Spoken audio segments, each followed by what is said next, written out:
Sa aking paglalakbay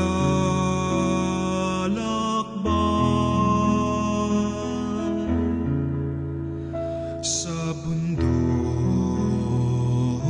ng buhay, sa ligaya't lumbay, maging